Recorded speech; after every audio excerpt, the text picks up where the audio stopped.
Hi, I'm Reggie Ponder, the Reel Critic. I'm here with Justin Simien to talk about his movie, Dear White People. Dear white people, the minimum requirement of black friends needed to not seem racist has just been raised to 2.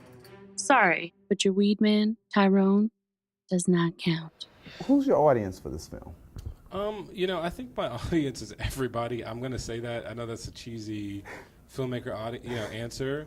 I think it's a millennial audience. So I think the primary target is kids from let's say 18 to 35, and what we've seen with the exit polls in our first weekend, that's primarily who showed up. What has been the reaction from older folks? I've found from people who are out of that sort of millennial group that I've talked to, they're able to sort of appreciate other qualities of the film, sort of things beyond its race politics. They're able to see it, its place in cinema history a little bit easier, to see some of the references that the film is making, some of the aesthetic choices. Like, we get into a more conversation about the movie, I'd say, and less about the immediacy of the issues in the film.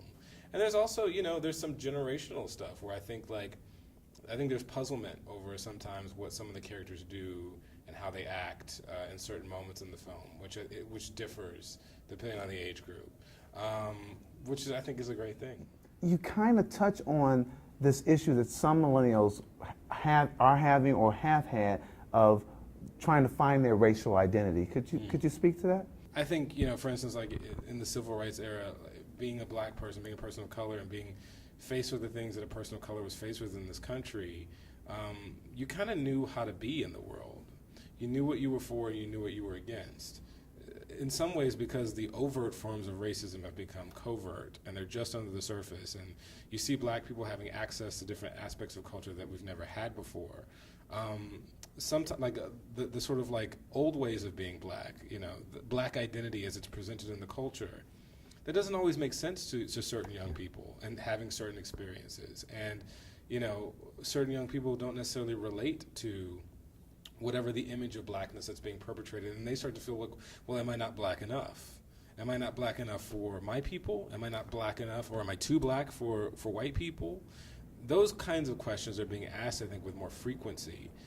People are dating interracially, much more than they've ever had in generations past, and that's bringing up all kinds of new questions. Particularly because there are people of color who are living a life in this country that is not reflected in anywhere in the media and the culture. And when you're not reflected anywhere, you often feel like you don't belong there. And I think that's the struggle, because it really is this in-between thing now. It's not so easy to define the black experience. I don't think it ever was easy to define the black experience, but it's become even less so now. And there's as many sort of black American experiences as there are black American people. And this idea that we're not a monolithic race, I think, has never been truer than it is before. It must also been a little bit tricky to deal with a lot of little issues. I don't want to give away the film. I mean, I think for me, it's a movie about identity.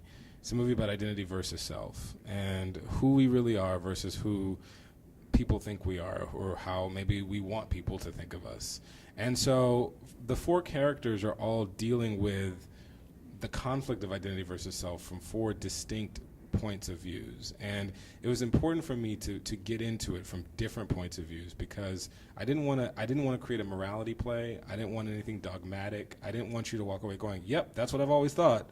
I wanted a movie that made you think and made you sort of get into the complexity of the black experience, because until the black experience is portrayed as complicated, it's not going to be portrayed as human, because human beings are complicated and we're messy and we don't fall into the categories easily, and because that's just human nature. And the film is an attempt to tell the truth about that and to present us not as caricatures or ideas of people, but real, actual human beings. And being able to see myself in a film as a human being, as a messy, complicated person going through the human experience like everybody else, is a profound thing. And I wanted to offer that experience to other people. I wanted to give people who didn't necessarily look like the characters in my film an opportunity to see human nature in people that don't look like them. And I've been gratified to see that people who come into the film, black people and white people, by the way, thinking that the title means that the film is going to be, you know, some sort of like list of all the things, you know, white people do bad. You know, it's been cool to see them come out at the end of that film and say, oh, that's not at all what that movie was about. You were just, you know, putting human beings on the screen that were messy and interesting and complicated. And I'm like, yeah, that's all I was doing. Wow, you heard it here. This is Reggie Ponder, the Reel Critic, and I'm here with Justin Simien for the movie Dear White People. Thank you so much, man. Thanks so much, man.